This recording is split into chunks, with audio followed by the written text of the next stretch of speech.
Bismillahirrahmanirrahim. Assalamualaikum warahmatullahi wabarakatuh. Sahabat sekalian, di channel ini kita akan berbagi ilmu yang insya Allah bermanfaat untuk menambah keimanan dan ketakwaan kita kepada Allah. Semoga ini menjadi amal kebaikan yang dicatat olehnya.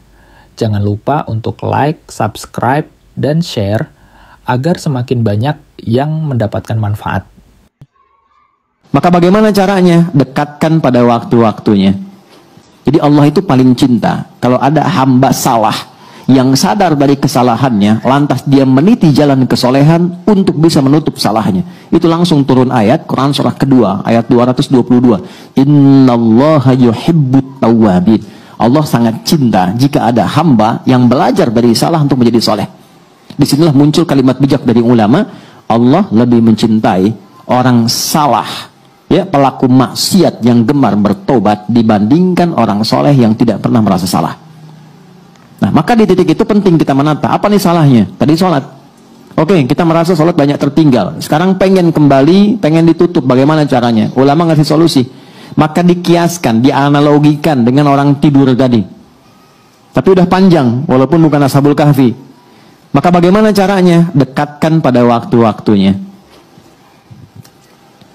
Ini rumusnya, nomor telepon menuju kepada Allah 24434. Subuh, duhur, asar, maghrib, isya. Oke? Saya nggak tahu udah terlewat berapa lama dulu. Sulit menghitungnya. Gampangnya gini, subuh, begitu sudah dikerjakan, niatkan qadha, berikutnya sholat lagi, niatkan untuk yang sebelumnya. Jelas? Dekatkan dengan waktunya. Itu pertanyaan yang pertama tadi. Sholat dulu sesuai dengan waktu 2 rakaat. Setelah itu bangkit sholat lagi 2 rakaat untuk nutup yang sebelumnya. Dah. Zuhur 4 rakaat sholat. Setelah itu dekatkan untuk nutup yang sebelumnya. Jelas? Baik. Kapan ini dikerjakan? Sederhananya yang gampang. Kalau kita sedang dalam suasana jamaah, supaya tidak menarik perhatian dan salah persepsi, salah duga, dan timbul hal yang baru yang tidak seharusnya muncul, 2 caranya. 1, ketika azan berkumandang kan ada space sholat sunnah kan? Kerjakan sholat sunnahnya, yang pertamanya kerjakan, kemudian di situ kita bisa niatkan untuk menutup yang sebelumnya, baru ikut jamaah. Atau ikut jamaah di sini, ketika pulang dari rumah sholat lagi untuk tutup yang sebelumnya. Dan orang rumah, kalau Anda salah satu di rumah yang mengerjakan itu, dan dia memang menjelaskan untuk menutup yang lama, banggalah. Jangan eksplorasi kekurangannya, tapi berbahagialah karena Allah sedang merubah jalan hidup di keluarga itu menjadi lebih baik. Ya, jadi ketika Allah sudah kirimkan dia untuk menutup yang lalu, Anda tidak ditugaskan untuk mengoreknya kembali. Jangan gali, jangan sudutkan, tapi motivasikan. Alhamdulillah Pak, kalau perlu jamaah aja, Bapak depan aku di belakang, supaya sholatnya bernilai misalnya. Nggak apa-apa. Jelas? Oh, kamu ketinggalan juga? Enggak, buat support kamu aja. Itu biasa dunia. Zuhur begitu. Ya, asar begitu. Maghrib begitu konsepnya. Dikerjakan dulu yang sekarang waktunya, setelah itu niatkan, sholat lagi, niatkan untuk menutup yang sebelumnya. Yang Allah lihat bukan berapa jumlah untuk menutup yang lainnya, tapi yang Allah lihat kesungguhan kita untuk berubah. Itu kata para ulama. Ya, ada imam berpendapat bahwa ya kalau sudah lupa berapa, itu kita nggak perlu mengkodok kembali. Cukup perbanyak amal soleh yang beriringan dengan itu. Misalnya sholat sunnahnya, kalau di harta tambah sedekahnya, malam tahajudnya. Itu pendapat saja. Tapi Imam Syafi'i dan beberapa yang lain untuk memudahkan, silahkan niatkan qadha. Karena prinsip jawabannya itu sama, menunjukkan kesungguhan untuk berubah. Itu poinnya. Penjelasan kedua dari Ustadz Adi Hidayat. Baik, salat yang dulu pernah tidak saya kerjakan, apakah harus diganti? Karena ada pendapat yang harus diganti dengan cara mengerjakannya setelah mengerjakan salat. Baik, ada keterangan pendapat Imam Asy-Syafi'i. Jadi orang-orang yang pernah meninggalkan salat, kata Imam Asy-Syafi'i, maka dia dituntut ikhtiar. Kata Imam Asy-Syafi'i caranya, setiap punya waktu luang, maka niatkan dia untuk mengganti salat-salat terdahulunya. Nah, ulama yang lain mengatakan tidak perlu diganti salat, karena tidak ada salat pengganti di sini, tidak ada pergantian. Terutama pada yang lebih banyak mengabaikan dengan puluhan tahun misalnya. Yang dilakukan adalah dengan bertobat, kemudian meningkatkan amal saleh, terutama yang sunnah-sunnah. Misal, maaf, yang sholat fardunya kemudian baru fardu saja, tambah dengan sholat sunnah, rawatibnya 12 rakaat.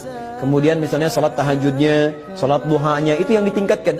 Yang dituntut sebetulnya kesungguhannya, bukan berapa banyak yang dikerjakan. Ini sudah tahu dulu ada yang kurang, sekarang pun kurang juga. Saya sering istilahkan, Kalau Anda tidak bisa berlomba dengan orang soleh meningkatkan kebaikan, sebaiknya cepat berlomba dengan para pendosa untuk beristighfar kepada Allah. Bagaimana caranya mengganti sholat yang sudah lama bertahun-tahun lewat?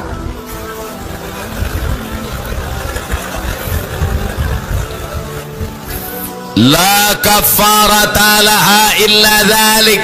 Sholat yang dulu tinggal sejak akil baligh, tidak ada yang bisa menebusnya kecuali melaksanakan illa dzalik, sholat itu sendiri. Menangis kau di pintu Ka'bah, ya Allah, nggak selesai, brother.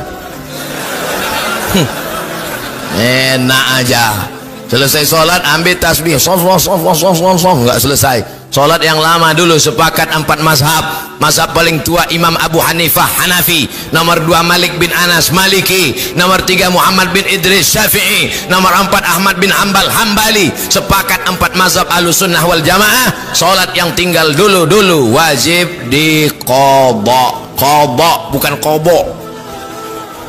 Habis sholat isya qadha, usolli fardal isya 4 rakaatin qadhaan.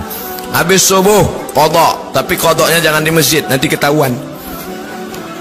Mana ada ba'diyah subuh? Besok dibuat langsung, usolli fardhu subuhi raka'ataini qadhaan, langsung teman di sebelah ISIS. Qadhanya di rumah. Berapa lama kau tinggalkan sholat? Dulu kau akil baligh umur berapa? Umur 10. Oh, kok cepat sekali. Umur 10 tahun akil baligh. Ya. Habis itu nyasar, tobat. Umur berapa tobat? Umur 30. Qadha 20. Start 2020, habis 2040. 2029 mati. Alhamdulillah lunas. Sholat yang tinggal tidak perlu digantikan ahli waris. Kalau ada bapak emak kita meninggal, sholatnya ada tinggal, nggak perlu digantikan. Tapi kalau puasanya tinggal wajib. Lihat Bulughul Maram min Adillatil Ahkam, ditulis oleh Al-Hafiz Ibnu Hajar Al-Asqalani, disyarah oleh Imam Sun'ani dalam Subulus Salam, syarah Bulughul Maram. Man mata, siapa yang mati, wa alaihi siyamun, punya utang puasa, sama anhu waliyuhu, ahli warisnya wajib menggantikan puasanya. Kalau sholat nggak perlu digantikan ahli waris. Jelas? Insya Allah ceramah Ustaz Somad selama ini jelas.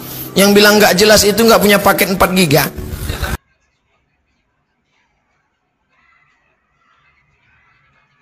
Tidak ada dalam Islam namanya ganti salat, apalagi kalau masa-masa, kecuali saat hari ini ketinggalan satu atau lupa atau ketiduran, itu sudah ada hadisnya yang sahih. Tapi kalau yang masa lalu yang sudah sekian tahun lalu, pertama kita susah menghitungkan berapa jumlahnya dan berapa kali kita tinggali. Tapi dengan taubat, Rasulullah bersabda di hadis yang sahih, wat-taubatu tajubbu ma qablaha. Dengan taubat yang benar, Allah ampuni semua dosa lalu. Tapi bagaimana cara orang-orang yang sudah lalu supaya Allah tidak menghukumkan atau diampuni Allah Subhanahu wa taala? Begitu Anda taubat, jaga salat 5 waktu, jangan sampai bocor lagi. Kalau begitu Anda tinggalin, akan Allah hisabkan 2 kali. Yang baru Anda tinggalin sama yang sudah lama. Kemudian yang kedua, berbanyak salat sunnah-sunnah. Karena Rasulullah SAW menjelaskan, awwalu ma yuhasabu bihil abd, pertama yang dihisab oleh Allah nanti di hari kiamat adalah salat.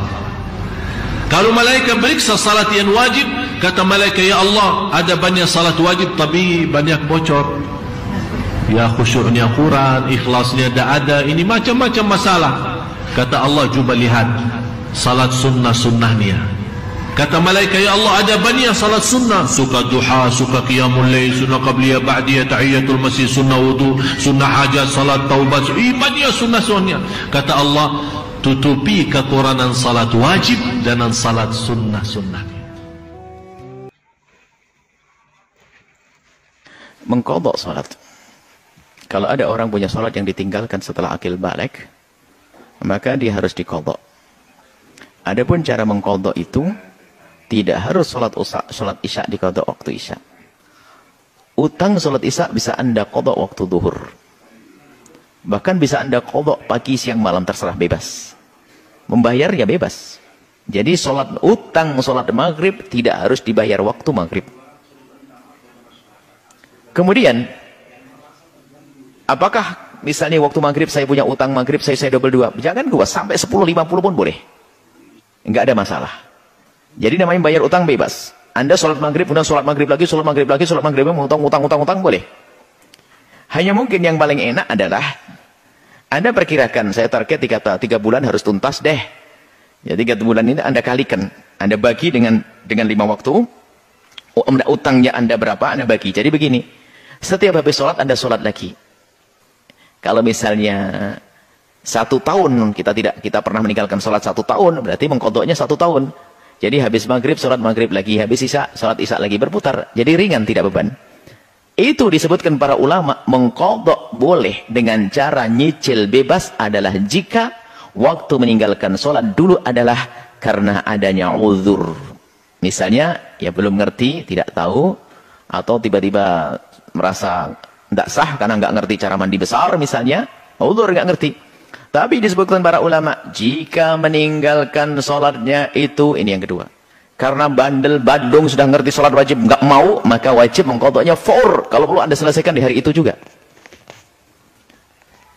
Kalau perlu Anda selesaikan di hari itu juga. Nggak boleh kita menyibukkan dengan sesuatu selain untuk melakukan sholat dan kebutuhan yang sangat khusus, yang sangat mendesak seperti untuk kebutuhan makan dan minum, mencari nafkah dan sebagainya.